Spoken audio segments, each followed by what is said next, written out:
আর এই পর্যন্ত আমার নানা জানের নামদারি উম্মতেরা আমাদের সাথে কি আচরণ করলো, আমাদেরকে কি কষ্ট দিল, আমাদের পরিবারের সদস্যদেরকে সঙ্গী সাথীদেরকে শহীদ করে তারা ক্ষান্ত হয় নাই, বরং এই লাশগুলোর উপর তারা ঘোড়া দৌড়িয়েছিল। এই আসার পথে নামদারি মুসলমানরা এজিদের ভয়ে কোনো আওয়াজ করে নাই, আর আপনি আমাদেরকে এরকম করে আপ্যায়ন করেছেন, ব্যাপার কি? এটা বিগত বছরে বলেছিলাম যে পাদ্রী বলতে লাগলো, আমি আমার ইবাদতখানার মধ্যে গির্জার মধ্যে উপাসনায় লিপ্ত ছিলাম, আর হঠাৎ করে আমি দেখলাম যে আমার গির্জা কাঁপতেছে। আমার গির্জা যখন কাঁপতেছে আমি মনে করলাম নিশ্চয়ই বড় কোনো ঘটনা ঘটেছে। আমি একটু বের হয়ে দেখি, কারণ আমার গির্জা আরেকবার কেঁপেছিল। কোন সময়? যেদিন আল্লাহর পেয়ারা মাহবুব সাল্লাল্লাহু আলাইহি ওয়াসাল্লাম দুনিয়া থেকে বিদায় নিয়েছিলেন, সেদিন আমার এই গির্জা কেঁপেছিল, ক্রন্দন করেছিল। আর এই অবস্থায় আমার গির্জার মধ্যে যখন আমি কম্পন দেখলাম, দ্রুত আমি বের হয়ে গেলাম। তখন দেখতেছি আপনাদেরকে আসামি বানিয়ে এবং আপনাদের পুরুষদের সর মোবারকগুলো তারা নেজা এবং বর্ষার মধ্যে গেতে গেতে নিয়ে আসতেছে। তখন আমি বুঝলাম বড় অত্যাচার, আপনাদের উপর অত্যাচার করা হয়েছে, আপনারা মজলুম। এই জন্য আমি আপনাদেরকে এখানে আশ্রয় দিয়েছি আল্লাহর দয়া পাওয়ার জন্য। হযরত সৈয়দা যায়েনব বিনতে ফাতেমা রাদিয়াল্লাহু তাআলা আনহা বলতেছেন, পাদ্রী আপনার উপর আল্লাহ দয়া করুন, আপনার জন্য দোয়া করতেছি, আপনার ভবিষ্যৎ সুন্দর হোক। এইভাবে দোয়া নিয়ে পাদ্রী চলে আসলো। আবার আমার ইমামে আলী মাকামের নুরানি মাথা মুবারকের জিয়ারত করতে লাগলো। জিয়ারত করতে করতে হঠাৎ করে দেখতেছে আসমান থেকে ইমামে পাকের মাথা মুবারক পর্যন্ত একটা লাইট সোজা চলে আসছে। তার ঘর পুরো আলোকিত হয়ে গেছে, সম্পূর্ণ ঘর আলোকিত। সে বলতেছে কি সুন্দর নুরানি ব্যবস্থা, এই নুরানি মাথা মুবারক এটা আজকে অনেক দিন হয়ে গেল শহীদ করা হয়েছে, কিন্তু মাথা মুবারক এখন একেবারে তরুতাজা জিন্দা মানুষের মতো। তখন দেখতেছে কিছু সাদা সাদা পাখি আসে, এই মাথা মুবারকের সাথে লেগে কিচিমিচি করে ক্রন্দন করে চলে যায়। কিছুক্ষণ পরে আবার আসে, আবার চলে যায়, কিছুক্ষণ পর আবার আসে, আবার চলে যায়। সারা রাত এই সিলসিলা জারি ছিল। কিন্তু মুসলমান, সকাল হয়ে যাবে, পাদ্রী চিন্তা করতেছে রাত তো দ্রুত চলে যাচ্ছে, রাত যদি আরো লম্বা হতো এই নুরানি মাথা মুবারকের জিয়ারত আমি আরো বেশি করতে পারতাম। কিন্তু মুসলমান, দেখা যাচ্ছে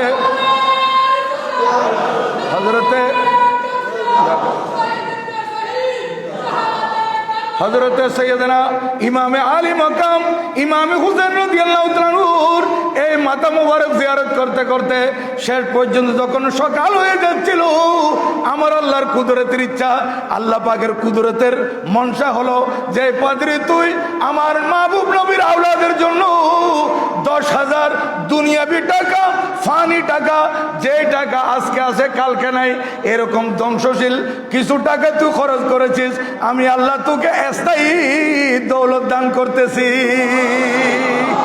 তুই যে দৌলত দিয়েছিস এগুলো হচ্ছে ক্ষণস্থায়ী, আজকে আছে কালকে নাই, কিন্তু আমি তোকে দুনিয়া এবং আখিরাতের দৌলত দান করতেছি। এটা আল্লাহর কুদরতের ইচ্ছা, আল্লাহর হুকুমে।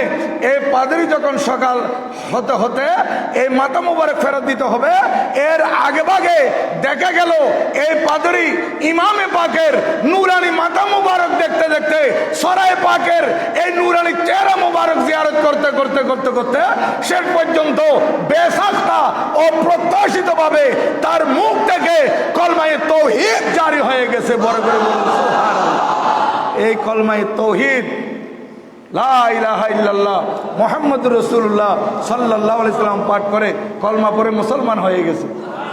দেখেন 10,000 দিরহাম খরচ করলো আলে বাইত রাসূলের মহব্বতে, আর আল্লাহ পাক সুবহানাহু ওয়া তাআলা তাকে স্থায়ী দৌলত দিলেন। এই বৃদ্ধ অবস্থায় কলমা পড়ে মুসলমান এবং আখিরাতেরও নাজাত পেয়ে গেল, সে জান্নাতি হয়ে গেছে। যাই হোক, সকালবেলা এই মাথা মুবারক ফেরত নিয়ে যাচ্ছে, যেতে যেতে টাকাগুলোর ব্যাপারে তারা চিন্তা করতেছে। এই দেরহাম যদি এজিদ দেখে বলবে যে প্রতিমধ্যে তোদেরকে টাকা কামানোর জন্য আমি বলছিলাম নাকি, আমাদের টাকাগুলো নিয়ে ফেলতে পারে, বেটার আমরা এগুলো যদি ভাগ করে ফেলি ভালো হবে। কিছু দূর যাওয়ার পর তারা যাত্রা বিরতি দিল। সেইখানে 10,000 দেরহাম, তাদের মধ্যে কি 17 জন ছিল না 70 জন ছিল, এই দুই রাওয়ায়াত আছে, এখানে তারা বন্টন করে নিল।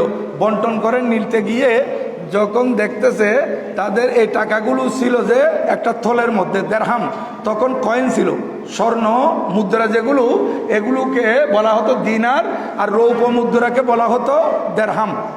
আমাদের এখন বর্তমানে কাগজের টাকা, এটা সহজের জন্য কাগজের টাকা করা হয়েছে, আসলে এগুলো মূলত দেরহাম ছিল, দিনার ছিল। এই স্বর্ণ মুদ্রা দিনার, রৌপ্য মুদ্রা দেরহাম, এই দেরহামগুলো এত শক্ত, দেখা গেল এরা গনে নিয়েছে 10,000 দেরহাম, কিন্তু এখন তারা থলে যখন উপর করছে, থলে থেকে আর দেরহাম পরে নাই, দেখতেছে টিকা পড়তেছে। টিকা, ওই মানুষ যে হুক্কা খায়, হুক্কার মুখের উপর যে টিকা দেওয়া হয় কালো কালো, এই টিকা হয়ে গেছে সম্পূর্ণ টাকা। এবং ও টিকা, প্রত্যেকটা টিকার দুই পাশে দুইটা কোরআনে পাকের আয়াত লেখা উঠে গেছে। এক পাশে লেখা আছে ওয়ালা তাসাবান্নাল্লাহা গাফিলান আম্মা ইয়ামালুজ জালিমুন, তোমরা জালেমদেরকে, জালেমরা যে কৃতকর্ম করতেছে এই ব্যাপারে তোমরাও আল্লাহ তাআলাকে বেখবর মনে করো না।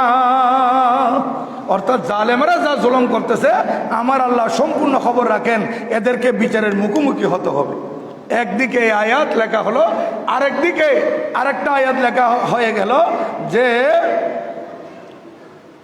আইয়ান কালিবাল ওয়াসায়ালামুল লাযিনা যালামু আইয়া মুনকালিবিন ইয়ানকালিবুন। এই আয়াতের মধ্যে, এই আয়াতের অর্থ হচ্ছে অচিরে জানতে পারবে, ওয়াসায়ালামুল লাযিনা যালামু, যারা জুলুম করে, জালেমরা অচিরে জানতে পারবে, আইয়া মুনকালিবিন ইয়ানকালিবুন, তারা কোন দিকে করট ফিরতেছে, কোন দিকে মোড় নিচ্ছে তাদের এই জুলুমের কারণে, এটা অচিরে জানতে পারবে। শেষ পর্যন্ত এই টিকাগুলো তারা ছেড়ে দিল। খাসের দুনিয়া ওয়াল আখিরা, দুনিয়া বরবাদ, आखिरत बर्बाद, ना खुदा ही मिला, ना वसाले सनम, ना इधर के रहे ना उधर के रहे। দুনিয়া তাদের হাতছাড়া হয়েছে, আখিরাত তো তাদের থেকে চলে গেছে। এখন তারা সামনের দিকে যেতে যেতে যেতে যেতে প্রতিমধ্যে দেখতেছে শহরে মামুরা একটা জায়গা, এখানে কিতাব মাবাদে কারবালা কিতাবের মধ্যে লিখতেছে এই শহরে মামুরার হাকিম ছিলেন আজিজ বিন হারুন। সে ইহুদি ছিল, হযরত মূসা আলাইহিস সালামের উম্মত। এই কাফেলা তার শহর গমন করার আগে, তার শহর অতিক্রম করার আগে, সে রাত্রিবেলা হযরত সৈয়দনা মূসা আলাইহিস সালামকে ঘুমে দেখতেছে। কি দেখতেছে? যে হযরত সৈয়দনা মূসা আলাইহিস সালাম বড় পেরেশান, ওনাকে চিন্তিত অবস্থায় দেখতেছে। আর উম্মত যখন নিজের নবীকে চিন্তিত অবস্থায় দেখলো, জিজ্ঞাসা করলো, হুজুর আপনি এত পেরেশান কেন, আপনি এত চিন্তিত কেন? হযরত সৈয়দনা মূসা আলাইহিস সালামকে চিন্তিত দেখে প্রশ্ন করার পর হযরত সৈয়দনা মূসা আলাইহিস সালাম উত্তর দিচ্ছেন, শোনো শোনো শোনো আজিজ বিন হারুন, আমাদের প্রিয় নবীজি, আখির জামানার নবী, নবী মুহাম্মদুর রাসূলুল্লাহ সাল্লাল্লাহু তাআলা আলাইহি ওয়াসাল্লাম আর নাতি, কলিজার টুকরা নাতি, যে হোসাইনকে আল্লাহর প্যারা মাহবুব এত বেশি ভালোবাসতেন, ওই নবীর নাতি হোসাইনকে নবীর নামধারী উম্মতেরা শহীদ করে দিয়েছে। হযরতে মূসা আলাইহিস সালাম পেরেশান, উনি বড় চিন্তিত। এইভাবে হযরতে মূসা আলাইহিস সালামের জবানে পাক থেকে কথা শুনে তখন ওই আজিজ বিন হারুন জিজ্ঞাসা করতে লাগলেন, হুজুর যে আখিরি জামানার নবীর কথা বলতেছেন উনি সত্য নবী নাকি? কারণ ইহুদিরা তো আমাদের নবীজিকে মানে না, এজন্য আজিজ বিন হারুন জিজ্ঞাসা করতেছে, হুজুর আখিরি জামানার নবীর কথা যে বলতেছেন উনি কি সত্য নবী? তখন হযরত সৈয়দনা মূসা আলাইহিস সালাম বলতেছেন, শুধু সত্য নবী নয়, উনি তো সত্য নবী ঠিকই, উনি শুধু উম্মতের নবী না, উনি সমস্ত নবীগণের নবী।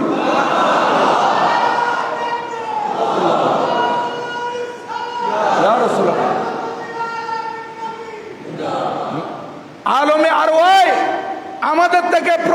নেওয়া হয়েছে। লা তুমিনুন্না বিহি, আল্লাহ পাক আমাদের থেকে ওয়াদা নিয়েছেন ওনার উপর ঈমান আনার জন্য। উনি আমাদেরও নবী। আর এই আজিজ বিন হারুন, শুনো, আমি তোমাকে বলতেছি, আগামীকাল সকালবেলা এরা তোমার এই শহরে মামুরার বাইপাস দিয়ে এরা রাস্তা অতিক্রম করবে। শুনো, এদের কিছু কাপড় চোপড়ের প্রয়োজন আছে। এই জালেমের এদেরকে বেপরদা করে দিয়েছেন, বেনাকাব করে দিয়েছে। এদেরকে তুমি নেকাব দিবে, বোরকা দিবে, কাপড় চোপড় দিবে, এদেরকে হাদিয়া দিবে, এবং তুমি শ্বশুরে গিয়ে এরা যখন মুসা হযরত সৈয়দনা ইমামে হোসেন রাদিয়াল্লাহু তাআলা নূর নুরানি মাথা মুবারক বর্ষার সাথে গেথে মাটির মধ্যে রাখবে, পুঁতে রাখবে, আর এরা ঘুমিয়ে থাকবে, তখন তুমি ওই মাথা মুবারকের সামনে গিয়ে, এইটা কর্তৃত মস্তিষ্ক সত্য, কিন্তু ওই মাথা মুবারকের সামনে গিয়ে, ওই সরায়ে পাকের সামনে গিয়ে আমি মুসা আলাইহিস সালামের একটা সালাম বলবে। আমি মুসা আলাইহিস সালামের সালাম দিবে। এবং শুনো, আমি তোমাকে আরো বলতেছি, তোমার এই শহরের মেইন গেট বন্ধ থাকবে। মেইন গেটের মধ্যে হযরতে ইমামে হোসেন রাদিয়াল্লাহু তাআলা নূর বিবি শাহরবানু, ওনার একটা খাদেমা, ওনার বাদী, তার নাম হচ্ছে শিরিন। সে আসবে কাপড় চোপড় কেনার জন্য। তুমি দরজা খুলে একে বলবে, আপনাকে কাপড়, তোমাকে কাপড় কিনতে হবে না, কাপড় আমি কিনে নিয়েছি, এই কথা বলবে। হযরত সৈয়দনা মূসা আলাইহিস সালাম সব বুঝিয়ে দেওয়ার পর আজিজ বিন হারুন উনি আওলাদে রাসূলের মহিলাদের জন্য বোরকা নিলেন, নেকাব নিলেন, কাপড় চোপড় নিলেন, হাদিয়া তোফা নিয়ে সকালবেলা অপেক্ষা করতেছে মেইন দরজার মধ্যে। কারণ দরজা তো বন্ধ, যতক্ষণ পর্যন্ত বাইরে থেকে টুকা দেওয়া হবে না। অপোজিট সাইড থেকে বলতেছে, ও শিরিন, ও শিরিন, অপেক্ষা করো। এখন শিরিন শাহরবানু রাদিয়াল্লাহু তাআলার খাদেমা আশ্চর্য হয়ে গেল যে আমার নাম শিরিন, উনি কেমনে জানেন? ওনাকে তো হযরত মূসা আলাইহিস সালাম বলে দিয়েছেন, আল্লাহর নবী। এখন দরজা খোলা হলো, বলে কোথায়? আমি কিছু কাপড় কিনতে যাচ্ছি। না শিরিন, তোমাকে আর কাপড় কিনতে হবে না, কাপড় সব আমি কিনে ফেলেছি। তখন আজিজ বিন হারুন তার স্বপ্নে দেখা সব ঘটনা খুলে বলেছে। মূসা আলাইহিস সালাম যে সাক্ষাৎ দিয়েছেন এবং হযরত সৈয়দনা মূসা আলাইহিস সালাম সব কিছু বলে দিয়েছেন, এগুলো কমপ্লিট ওই শিরিনকে বলার পর শিরিন আশ্চর্য হলো। শেষ পর্যন্ত শিরিন ওই আজিজ বিন হারুনকে নিয়ে আহলে বাইত রসুলের দিকে আসলো। আসার পর তিনি কাপড়গুলো ওনাদেরকে হাদিয়া হিসেবে দিলেন আর বললেন, হযরত ইমামে হোসেন রাদিয়াল্লাহু তাআলা নূর মাথা মুবারক কোনটা? এখানে তো বেশ কয়েকটা মাথা মুবারক দেখা যাচ্ছে। তখন আজিজ বিন হারুনকে হযরতে সৈয়দনা জয়নুল আবেদিন রাদিয়াল্লাহু তাআলা বললেন, ওই যে সামনে, একেবারে সামনে সবচাইতে যেটা উজ্জ্বল চেহারা, এখানে তো সবগুলো চেহারা উজ্জ্বল, কিন্তু সবচাইতে উজ্জ্বল চেহারা যেটা, ওটাই আমার আব্বাজান ইমামে হোসেন রাদিয়াল্লাহু তাআলার মাথা মুবারক। তখন আজিজ বিন হারুন আস্তে আস্তে আস্তে আস্তে ইমামে আলী মাকাম ইমামে হোসেন রাদিয়াল্লাহু তাআলার মাথা মুবারকের সামনে গেল।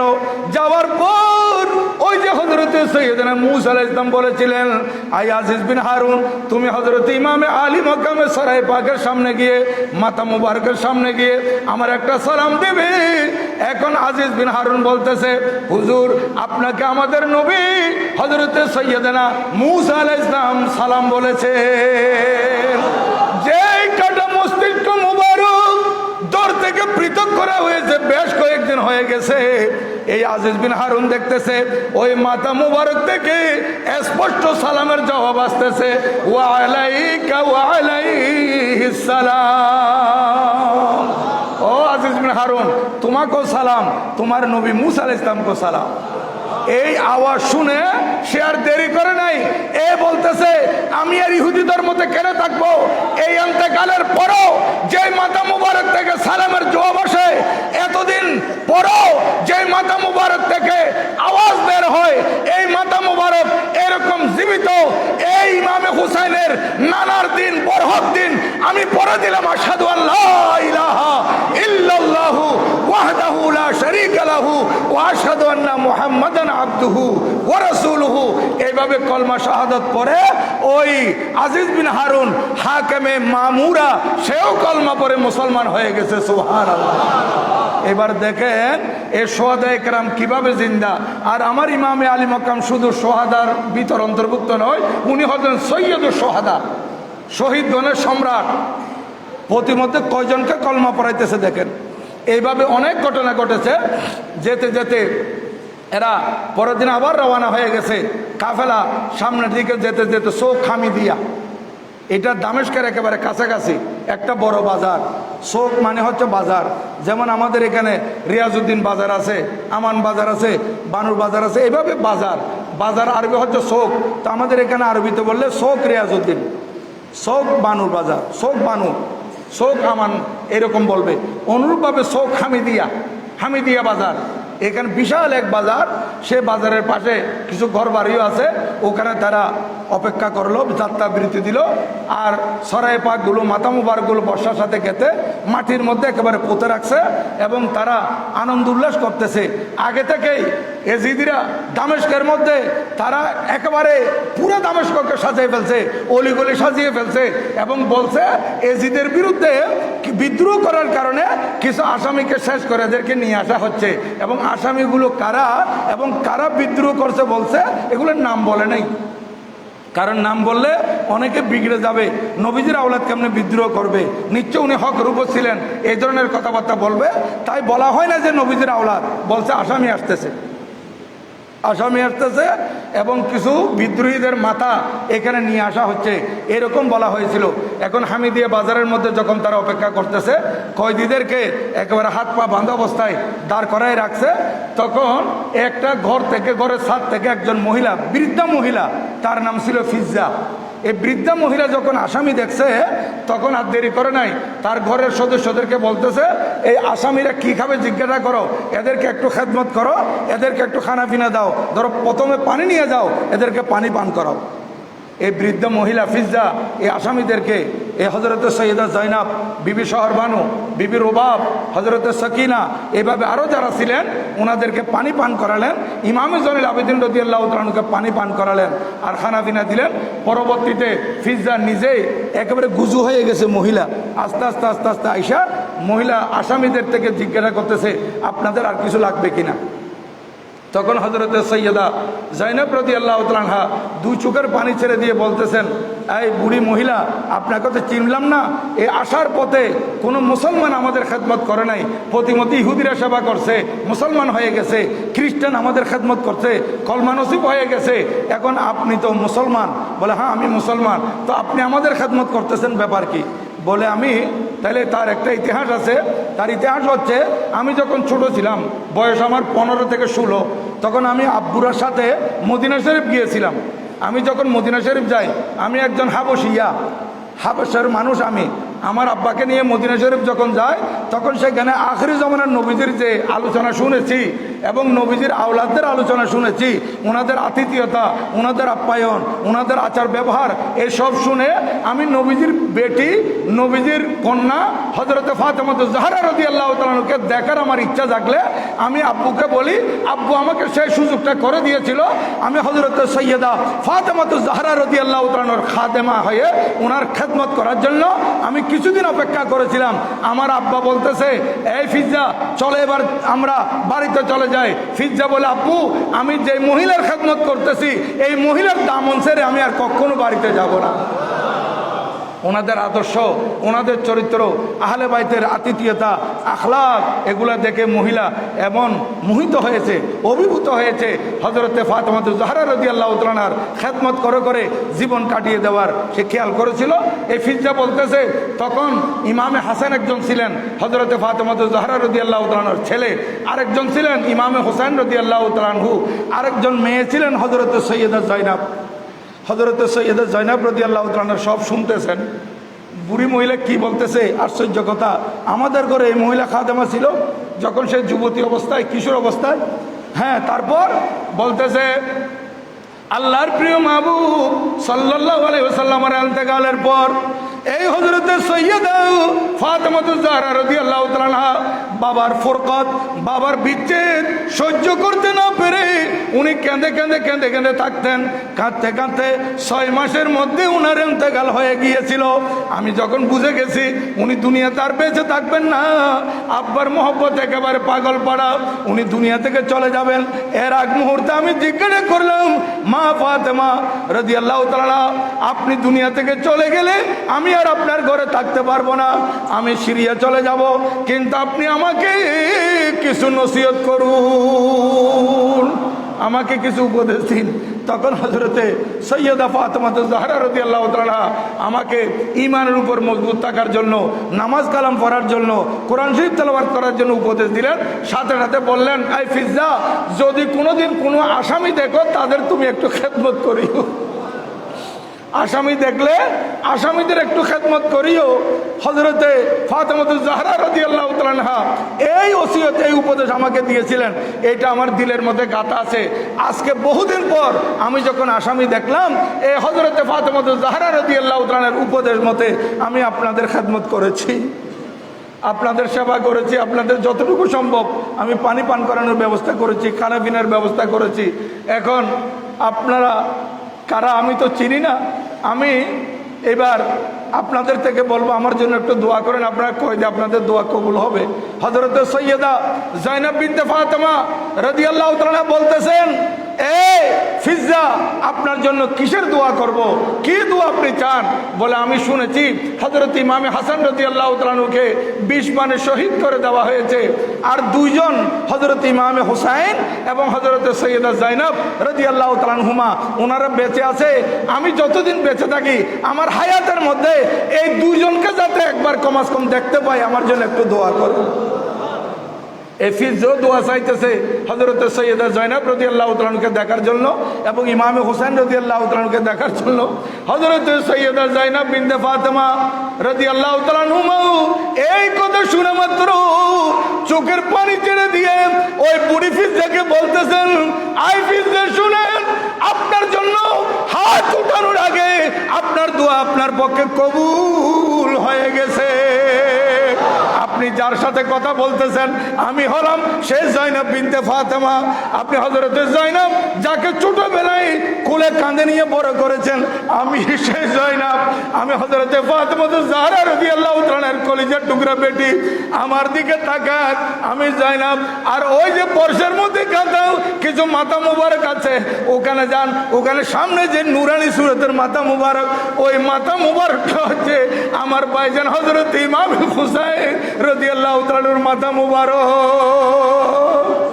আপনার দোয়া কবুল হয়ে গেছে, আপনি আমার দিকে তাকান, আমি সৈয়দা যায়েনব। আর ওই যে সামনে ইমামে হুসাইন রাদিয়াল্লাহু তাআলা আনহুকে শহীদ করে দেওয়া হয়েছে, ওনার মাথা মুবারক আছে। বুড়ি হযরতে সৈয়দা যায়েনব রাদিয়াল্লাহু তাআলা আনহুর দিকে অনেকক্ষণ তাকালেন, তাকিয়ে চিন্তা করতেছেন, হায়রে কাদেরকে আসামি বানানো হলো, এজিদিরা কাদেরকে আসামি বানিয়েছে, এরা তো জান্নাতের সম্রাট, এরা তো দুনিয়া আখিরাতের বাদশা, এরা নবীজির দরবারে শাহজাদি, এদেরকে নাকি আসামি বানানো হয়েছে। আশ্চর্য, দুনিয়া উল্টে গেল নাকি? আজ বুড়ি আস্তে আস্তে আস্তে আস্তে লাঠি ভর করে ইমামে হুসাইন রাদিয়াল্লাহু তাআলা আনহুর কর্তৃত মস্তিষ্ক মুবারকের জিয়ারত করতে করতে হঠাৎ করে বেহুশ হয়ে মাটিতে পড়ে যায়।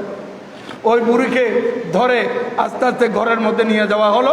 বুড়ি বলতেছে, এদেরকে দামেশকে নিয়ে যাবে, আমি সেখানেও যাব, আমি ইমামে হুসাইন রাদিয়াল্লাহু তাআলা আনহুর নূরানি মাথা মুবারকের জিয়ারত আরও করব, আর এজিদ কি আচরণ করে আমি এগুলো একটু দেখব। শেষ পর্যন্ত এই ফিজ্জাকে চিকিৎসা দেওয়া হলো, সেবা দেওয়া হলো, ফিজ্জা ভালো হয়ে উঠলো আস্তে আস্তে। আর এদিকে শোক হামিদিয়া থেকে এই কাফেলা সামনের দিকে রওনা হয়েছে, দামেশক একেবারে কাছে চলে আসে। কিতাবের মধ্যে লিখতেছে, এই আওলাদ রাসূলদেরকে প্রায় এই 24 আর 12 36 ঘন্টা পর্যন্ত এদেরকে বাইরে দাঁড় করে রাখছিল। চিন্তা করে দেখেন, অপেক্ষার পহর গুনতে হলে মানুষের কত কষ্ট। আল ইন্তেজার ওয়াসাদ্দু মিনাল মউত। এই আওলাদ রসুলের মহিলাদেরকে এরা কিভাবে কষ্ট দিয়েছে। হযরতে সৈয়দনা ইমামে জয়নুল আবেদিন রাদিয়াল্লাহু তাআলা আনহু থেকে কেউ জিজ্ঞাসা করেছিলেন যে আপনি এই সফরের মধ্যে সবচেয়ে বেশি কষ্ট কখন পেয়েছিলেন? উনি বলেছিলেন কারবালার ময়দানে আমি কষ্ট পেয়েছিলাম আমাদের একজন সদস্যকে শহীদ করার সময়, কিন্তু এর চাইতে আরো বেশি কষ্ট আমাদেরকে দামেস্কের মধ্যে দেওয়া হয়েছিল। দামেস্কের মধ্যে আমাদেরকে যে ঘরের মধ্যে থাকতে দিয়েছে, ঘরটা ছিল অন্ধকার এবং উপরে ছাদবিহীন। দিনের মধ্যে রোদের খরা তাপ, রাত্রির মধ্যে রাত্রিবেলা ঠান্ডা। এই অসহনীয় কষ্ট আমাদেরকে সহ্য করতে হয়েছে এই দামেস্কের মধ্যে। এই জালেম এজিদিরা আমাদেরকে কষ্ট দিয়েছে। এই যে 36 ঘন্টা দাঁড় করায় রেখেছিল বাইরে, এরা সাজানোর তালে আছে, এরা দামেস্কের অলিগলি সাজাচ্ছিল। এখন হযরতে সাহাল বিন সাদ আস-সাঈদী রাদিয়াল্লাহু তাআলা আনহু, উনি আমার নবীজির সাহাবী, মদিনাবাসী। উনি কোনো কাজে উনি বাইতুল মাকদিস যাচ্ছিলেন। উনি বলেন আমি দামেস্কের মধ্যে নামলাম, দামেস্কের মধ্যে নেমে দেখতেছি ওখানে ঈদের আনন্দ। আমি জিজ্ঞাসা করলাম এটা তোমাদের এলাকায় ঈদ নাকি আঞ্চলিক কোনো উৎসব, এটা আঞ্চলিক কোনো ঈদের দিন নাকি, এইরকম করে তোমরা পুরো এলাকাকে সাজিয়ে ফেলেছো? তখন উত্তর দেওয়া হলো আমাদের কোনো আনন্দ ঈদের দিন নয়, আমাদের কোনো স্পেশাল উৎসব নয়। উৎসব হচ্ছে একটাই, যে এজিদের বিরুদ্ধে কিছু মানুষ বিদ্রোহ করার কারণে কুফার মধ্যে এদেরকে শহীদ করে দেওয়া, এদেরকে কতল করে দেওয়া হয়েছে এবং এদের মহিলাদেরকে আসামি বানানো হয়েছে। আর কয়েকদিনের মধ্যে এই কর্তৃত মাতা এবং কয়েদিদেরকে এখানে দামেস্কের মধ্যে নিয়ে আসা হবে। আমরা দেখব, আমরা এই জন্য ঈদের আনন্দ করতেছি যে এজিদ জয়লাভ করেছে, এজিদের খুশি, এই কারণে আমরা এই আনন্দ করতেছি। জালেমেরা এই দামেস্ককে সাজিয়ে ফেলছে। হযরতে সাহাল বিন সাদ আস-সাঈদী বলতেছেন আসামি তো এখানে দাঁড় করানো আছে, আসামি তো চলে আসছে। বলে হ্যাঁ আসামি চলে আসছে, কাছাকাছি আসি গেছে। বলে কাছাকাছি না, একদম কাছে। ওই কর্তৃত মস্তিষ্ক যেগুলো দেখা যাচ্ছে, আমার তো মনে হচ্ছে অগ্রভাগে যে মাথা মোবারক আছে এটা ইমামে হুসাইন রাদিয়াল্লাহু তাআলা আনহুর মাথা মোবারক। আমি তো ওনাকে দেখেছি মদিনা শরীফে, উনি নবীজির আওলাদ, ওনাকে এইভাবে শহীদ করা হয়েছে। বলছে এ জালেমরা, তোরা আজকে ঈদের আনন্দ করতেছিস ইমামে আলী মাকামকে শহীদ করে, তোরা ঈদের আনন্দ করতেছিস নবী পরিবারের মহিলাদেরকে আসামি বানিয়ে তোরা ঈদের আনন্দ করতেছিস। এ জালেমেরা, তোদের আখের আঞ্জাম বড় খারাপ হবে। এই কথা বলে উনি ইমামে হুসাইন রাদিয়াল্লাহু তাআলা আনহুর মাথা মোবারকের জিয়ারত করে উনি আবার ওই বাইতুল মাকদিস দিকে রওনা হয়ে গেলেন। শেষ পর্যন্ত এই মাথা মোবারক এজিদের দরবারে নিয়ে যাওয়া হলো। এই মহিলাদেরকে আসামি বানিয়ে এজিদের দরবারে এক কর্নারে দাঁড় করে রাখা হয়েছিল। শেষ পর্যন্ত দরবারে কি হয়েছিল, এরপর কি ঘটনা, আগামী জুমায় ইনশাল্লাহ আপনাদের খেদমতে কিছু আলোচনা হবে। এখান থেকে আমাদেরকে শিক্ষা নিতে হবে যে আওলাদ রসুল যে পথে গেছেন সেইখানে পথকে আলোকিত করে দিয়েছেন, বিধর্মীকে কলমা পড়িয়ে দিয়েছেন, কিন্তু নামদারি মুনাফেক মুসলমান এরা সেই সময়ে ছিল, এখনো আছে, কিয়ামত পর্যন্ত থাকবে। এরকম আওলাদ রসুলের দুশমন এখনো আছে কি নাই? আওলাদ রসুলের দুশমন এখনো আছে, থাকবে। কিন্তু আমরা আল্লাহ পাকের বড় মেহেরবানি, সেই কারবালার থেকে ফেরত আসা ইমামে জয়নুল আবেদিন রাদিয়াল্লাহু তাআলা আনহুর মাধ্যমে নবীজির আওলাদের সিলসিলা যেটা জারি হয়েছে, সেই সিলসিলার মধ্যে আমাদের হুজুরে কেবলা আওলাদ রসুলের সেই সিলসিলার অন্তর্ভুক্ত। আর সেই হুজুরে কেবলাকে আমরা পেয়েছি, সেই হুজুর কেবলার উসিলাই, শাহিন শাহ সিরকার উসিলাই আলহামদুলিল্লাহ আমরা সুন্নি মুসলমান এবং আমরা হোসাইনি হিসেবে থাকার আমাদের সুযোগ হয়ে গেছে। আমরা এজিদি নয়, আমরা হোসাইনি। এজিদিও থাকবে, হোসাইনিও থাকবে। এজিদি এবং হোসাইনির দ্বন্দ্ব এটা কিয়ামত পর্যন্ত চলবে। কিন্তু মুসলমান আমরা জান থাকুক আর যাক, এই প্রাণ থাকতেও পারে, এই প্রাণ চলেও যেতে পারে, কিন্তু আমরা হোসাইনি হিসেবে থাকবো। এই কারবালার পুরা ঘটনা থেকে আমরা শিক্ষা নেব, যারা হোসাইনি তারাই নাজাত প্রাপ্ত, যারা হোসাইনি তারাই পরিত্রাণ প্রাপ্ত। কাল কিয়ামতের ময়দানে ইমামে আলী মাকামের মহব্বতের কারণে আল্লাহ পাক ফেরেশতাদের মাধ্যমে আমাদেরকে তালাশ করে ইমামে আলী মাকামের কাতারে আমাদেরকে দাঁড় করায় দিবেন। যদি আমাদের অন্তরে সেই মহব্বত আর ভালোবাসা থাকে, ইমামে পাকের সেই আদর্শের আলোকে আমরা যদি জীবন গঠন করতে পারি, আল্লাহ পাক সুবহানাহু ওয়া তাআলা সেই তৌফিক আমাদেরকে দান করুন। আমিন। ওয়া মা আলাইনা ইল্লাল বালাগ। ওয়া আসসালামু আলাইকুম ওয়া রাহমাতুল্লাহি তাআলা ওয়া বারাকাতুহু।